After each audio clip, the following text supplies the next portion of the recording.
This is how you can add Notion to your Mac. So in case you want to start using this, there are a few ways on how you can just set it up. The first and easiest way without installing anything is just opening up Safari on Google Chrome and just going to notion.com, and you can just log in and start using your Notion on the internet without actually getting the app. But this is probably not the best or most convenient option.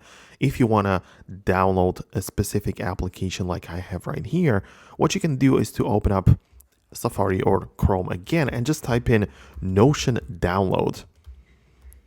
And you're going to get to this like search page, and you want to make sure you click on this proper Notion one. So it's notion.so, but you can find a desktop app for your Mac and Windows.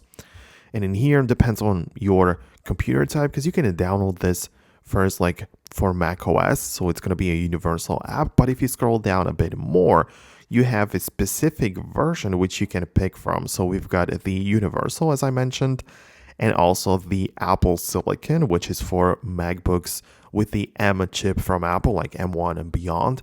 And also we've got the Intel-based Macs, which are kind of older. This one is also Intel-based. If you don't know about your current situation, you can click on the Apple logo in the top left corner and check out the information about your Mac. And you can see, in my case, the graphics is Intel Iris Plus graphics. So obviously my Mac is Intel based, and when downloading Notion, this is going to be the button which I pick, right? So once I do get that, the installer file is going to be downloaded on my Mac. So in the downloads folder, you can see I've got the Notion downloader. So I'm just going to double click it, and it's going to be automatically installed as a desktop application. So that's how you can add a Notion to your Mac.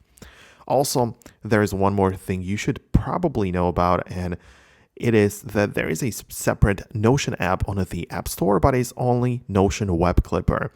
And this essentially allows you to have like an extension in a Safari, but it's not an actual Notion app. It only lets you quickly save websites to your Notion. So this is the only app from Notion which you can download through the official App Store on your Mac. The other apps or the actual Notion has to be downloaded as an installer file from their website. So that's it. That's everything you needed to know. Let me know down below in the comments what are some other things you might be wondering about. And yeah, make sure you are part of this channel by clicking on the subscribe button. Hit the thumbs up. See you later.